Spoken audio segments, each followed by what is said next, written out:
Hello, my friends. Nexius here, bringing you guys a quick first impressions on Windwalker Monk in the pre-patch. I almost called it beta, which technically kind of is, but this is the pre-patch of Legion. So you guys know it's been almost a week now, starting tomorrow, that we've had pre-patch. So I just wanted to show you guys some of the cool changes to Windwalker Monk. I did make a Battle for Azeroth beta changes. I have all the changes. It's like I think a 40-minute video, something like that. If you guys want to check that out, I'll have it at the end of the video as a link basically. So just check that if you want to see all of the BFA changes. But for here, this is the pre-patch. I just want to show you guys some of the things I like about the class, some of the things I don't like, just overall going over some of the changes. So for the most part, nothing has really changed that much compared to the beta at 120. Of course, there's the Azerite traits, which work similar to the artifact. So we do get like some talents kind of like this, and it comes from our items. I believe chest, shoulder, and helmet. So 3 items, I believe. But we don't have those, and honestly, most of them are not game-changing. Nothing like, oh, Fist of Fury has no cheat cost or anything like that. They're just mostly like basic boosts. So those Azerite traits aren't really going to be too big of a deal. So I feel comfortable making this video to show you guys some of the basics of the monk. So what I'm saying basically is that what you see in pre-patch is kind of similar to what the gameplay will be like at 120. Of course, there will be some changes depending on the Azerite traits, but overall, for the most part, the class will be the same. So we're going to go over some of the talents real quick, the honor talents, what ones got removed, all that different stuff, as best as I can remember.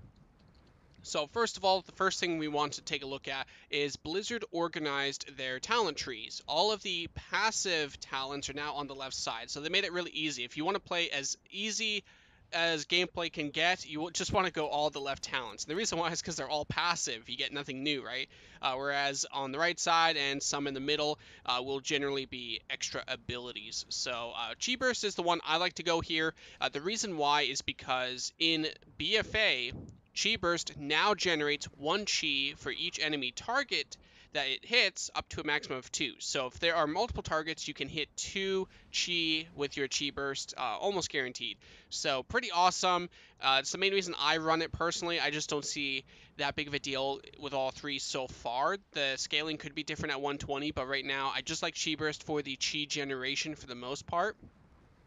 Celerity, Chi Torpedo. Of course, you can go whatever you want here. I always go Tiger's Lust. Having a root clear, I mean, it cannot be overstated how great a root clear is. I have faced a couple of classes out in the world. DKs have roots. Mage still has root, for example. So because of that, Tiger's Lust is always going to be the best option. For the third tier here, Ascension now gives us 20 maximum energy. Do you guys remember the artifact trait?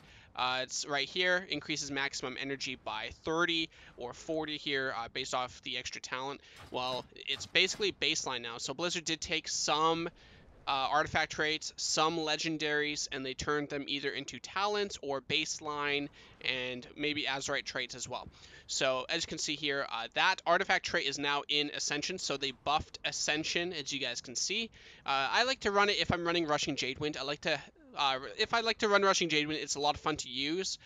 I like to run Ascension with it simply because I like to have a lot of energy. It's a lot of fun to play this build. It may not be the best build, but it's a lot of fun, that's for sure.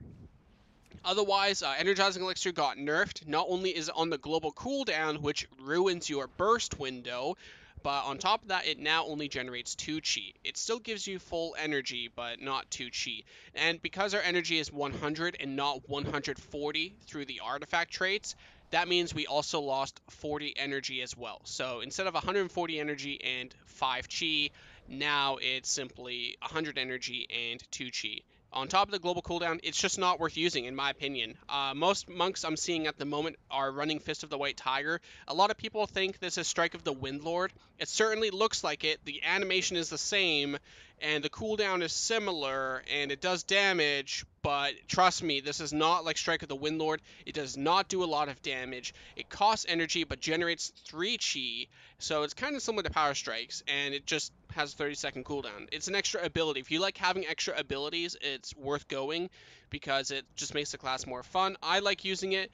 As I mentioned, I only run Ascension with Rushing Jadewind if I want to have Rushing Jadewind. I'll go into more with this talent in a second when I get to it. Trust me, there's quite a lot of interesting stuff with this new one, but on this next tier here, Tiger Tail Sweep. This will increase the range of Leg Sweep by 2 yards and will reduce the cooldown by 10 seconds. So Leg Sweep is actually baseline for all monk specializations now, which is really cool because, as some of you may know, if you have been playing a Windwalker since they were a thing, which was 2012, we have been running Leg Sweep for like 6 years straight. Leg Sweep has always been the best talent, so to see it go baseline is quite nice because it opens up customization with the talent here.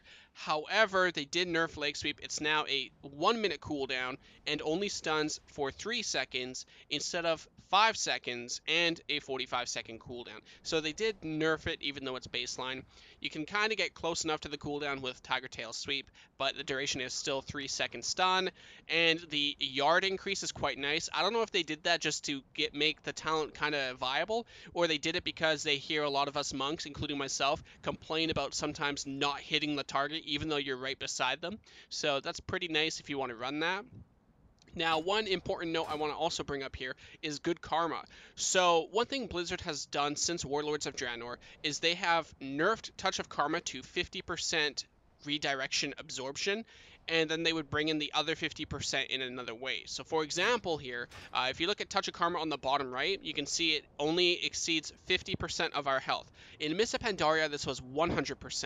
In Warlords of Draenor, they made it 50%, but the 2-piece bonus from PvP gear made it 100%. So now it seems they like to keep it at 50, and they make it 100 in some other way. In Legion, it was still 50%, but any damage that it absorbed would also heal you. So if you took 50% of your damage threshold, not only would you absorb 50%, but you would heal for 50%. So technically that's still 100%, just in healing instead of complete absorption.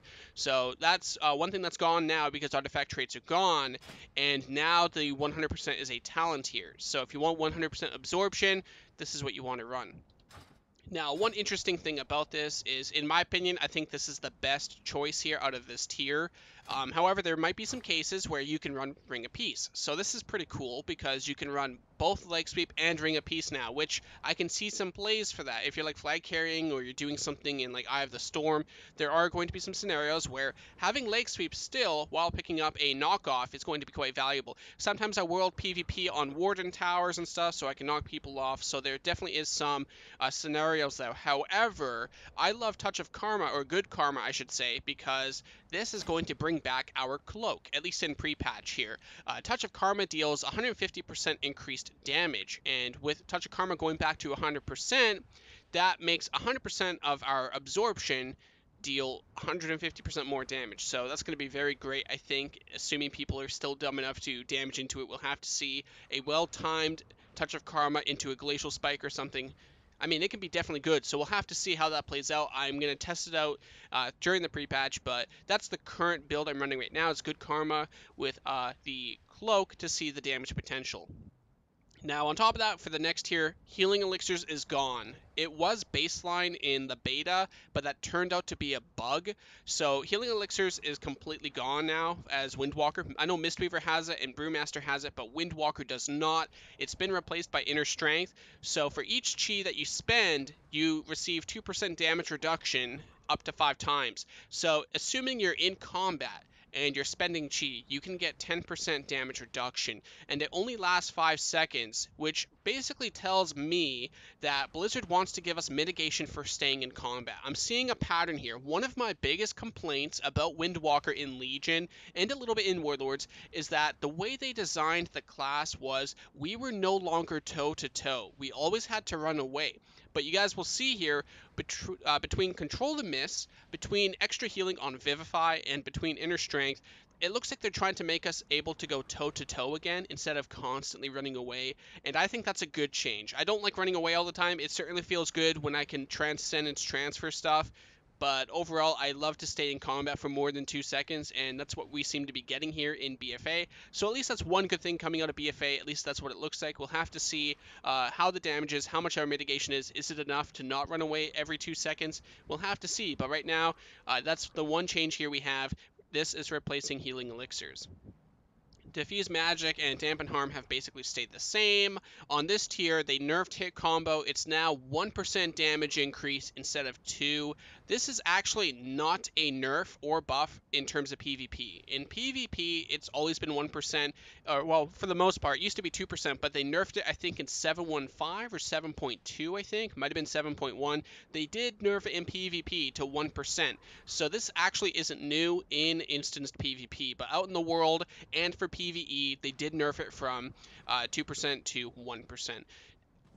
Zwen also received a change. He now has a 2-minute cooldown instead of a 3-minute, and he lasts 20 seconds instead of 45. So what it looks like they did here is that they brought down his cooldown and they increased his burst damage and his uptime through the cooldown. So now he's more burst than sustained, because lasting 45 seconds and on a 3-minute cooldown, he's not going to do too much damage. But if they have him only 20 seconds, he's got to do good damage. So it looks like they made him a little bit more bursty. And with hit combo being nerfed, there's a good chance that Zwen will be taken. I don't see the other two maybe being taken. Rushing Jadewind might be okay, which we'll get into next.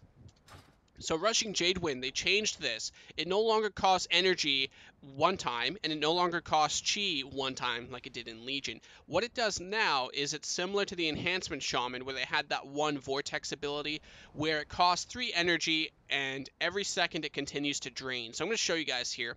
Our energy is fast enough, especially if you run Ascension here, that it can last forever. So I'm going to show you guys here real quick. So, hold on one second. Sorry about that. I'm still a little bit sick, so of course that's catching up to me with my constant talking. As you guys can see here, Rushing Jadewind lasts forever now. It's constant AoE damage until you run out of energy. So this is why I like to run Ascension with it, if I choose to. I know a lot of players are running Fist of the White Tiger, but I like to run Ascension for the extra energy, but you can really run whatever you want, right? I like to pick what's fun. If I like to run this combination, I'm not doing it because it's the best. It's just I find it more enjoyable. I want as much energy as possible if I'm running Rushing Jadewind, at least. So yeah, it's really good, as you guys will see here.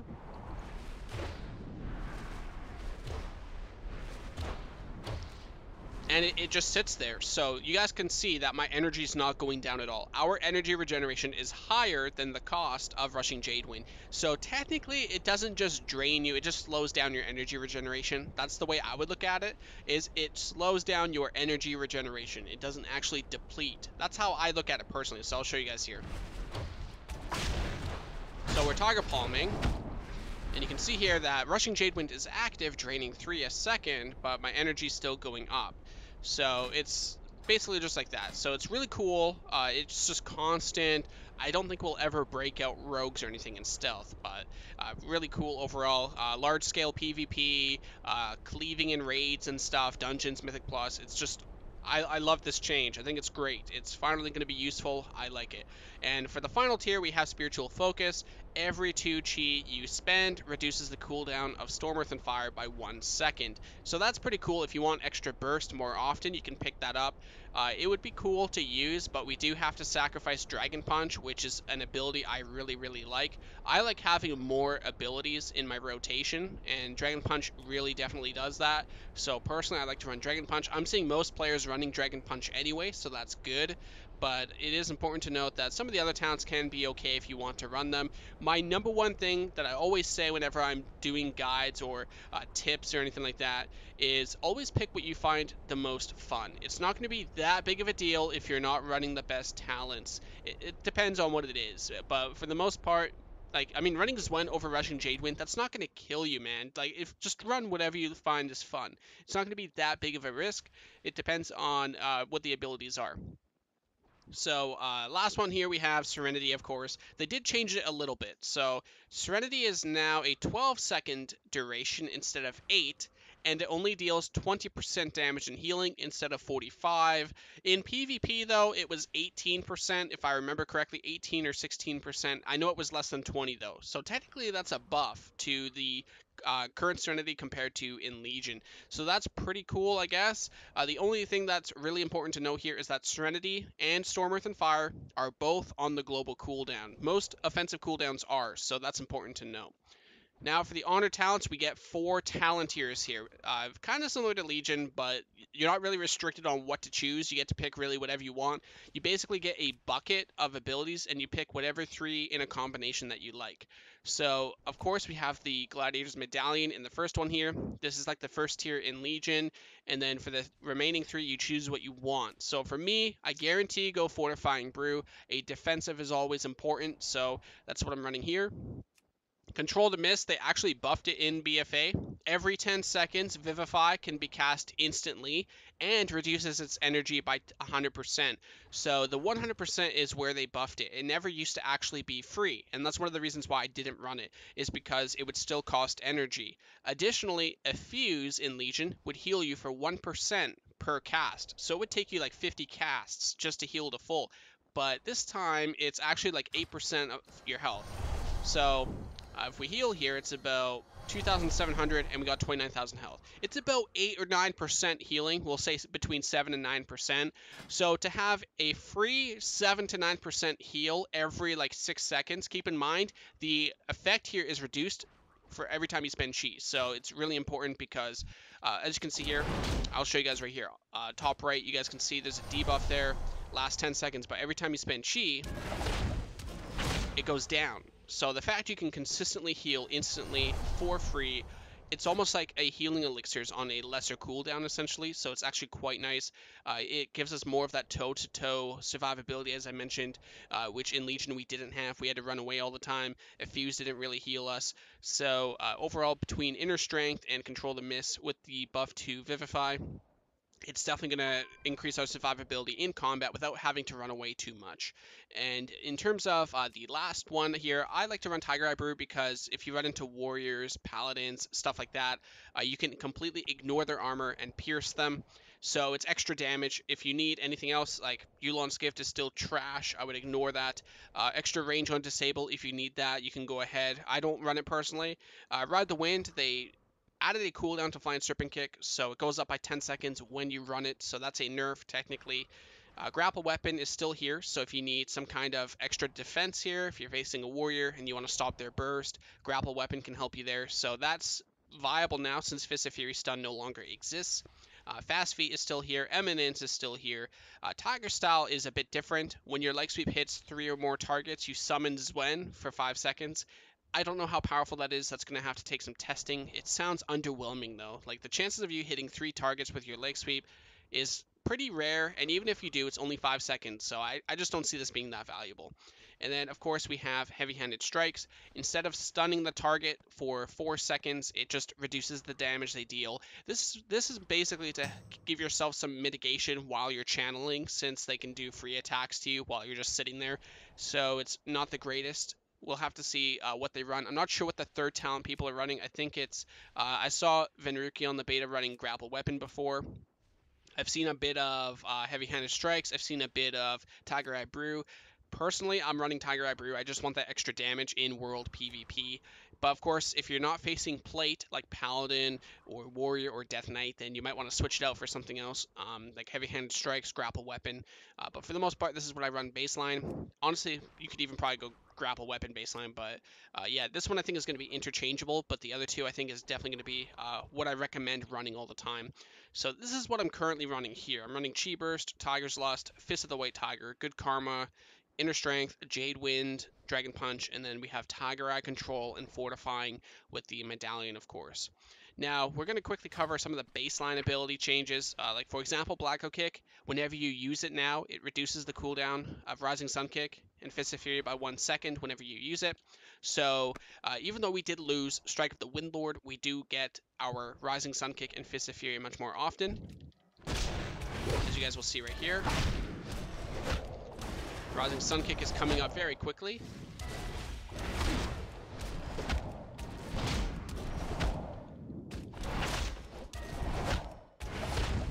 Keep in mind that does also go with Fist of Fury. It is kind of weird that it does not affect Dragon Punch, which it's the same cooldown as Fist of Fury. So Fist of Fury and Dragon Punch don't really line up properly because of that. I don't know if that's like an oversight or if that's intended, but yeah, that's the current situation with Fist of Fury, Dragon Punch, and Black Oak Kick. I really like this change. It makes abilities come up faster, therefore the rotation is much more enjoyable. I like that. It's a great compensation after losing Strike of the Windlord. What else do we have here? Serpent Kick, it lasts 1.5 seconds now instead of 2 seconds, so it's much shorter. You can actually see a bit of a difference there. Half a second makes a big difference when you're moving at 400% movement speed. That's Flying Serpent Kick speed. What else do we have here? Detox is the same. Crackling Jade Lightning, I believe, is the same. Disable is the same. Paralysis, the cooldown has been increased from 15 seconds to 45 seconds. So you will have to be much smarter with your paralysis now. For me, I can usually use it every Fist of Fury. Because Fist of Fury is 21 seconds and paralysis was 15, my burst windows, my goes in Arena, for example, I would paralysis somebody and then Fist of Fury the kill target. And then my teammates would Cyclone or Hex or use something out, like after or on top of the paralysis. So unfortunately, the cooldown increase most likely makes it where you have to use it offensively every time, because now you can't just use it offensively and defensively. So I might use it with a Fist of Fury, and then 15 seconds later, they're going on us. So they might stun or CC my healer. At least I can paralysis one of them to stop any pressure. Well, I can't do that anymore because it's got 3 times the cooldown. It's most likely on cooldown by the time they actually go. Otherwise, I have to sacrifice my go to use it defensively. So much more decision making there, less CC from the monk. Now, speaking of CC, we also lost Fist of Fury stun, as I mentioned earlier. It's not baseline, it's not a talent, it's not an Azerite trait. So Fist of Fury now never will stun, period. It's gone. It's not in PvP, it's not in PvE, it's nowhere. So no Fist of Fury stun is going to be very different. We've had it our entire lifespan, actually, as Windwalkers. It was different in other ways. For example, it was baseline in Mob. I believe it was baseline in Warlords. And then in Legion, it had a PvP talent, or it was a PvP talent. So now it's just completely gone. So we'll have to see how that plays out with no Fist of Fury stun.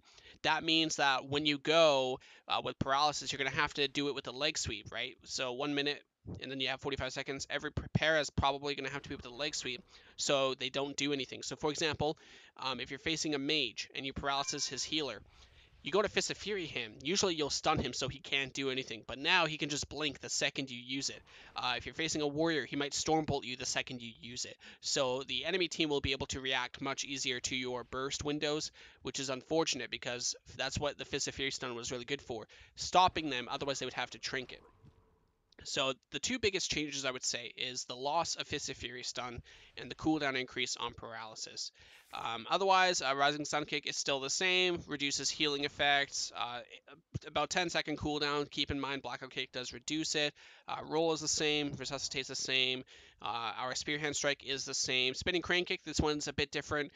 It costs 2 chi now instead of 3, so you can Spinning Crane Kick every Tiger Palm now, which is really cool. I really like that change. It makes our AoE much smoother. They did also reduce the effect of the tab targeting. If you guys remember Mark of the Crane, every different target you hit would increase the Crane Kick's damage by 40%, and now it's only 10%, so it's not as big of a deal, but it's still kind of an impact. Storm, Earth, and Fire is still the same.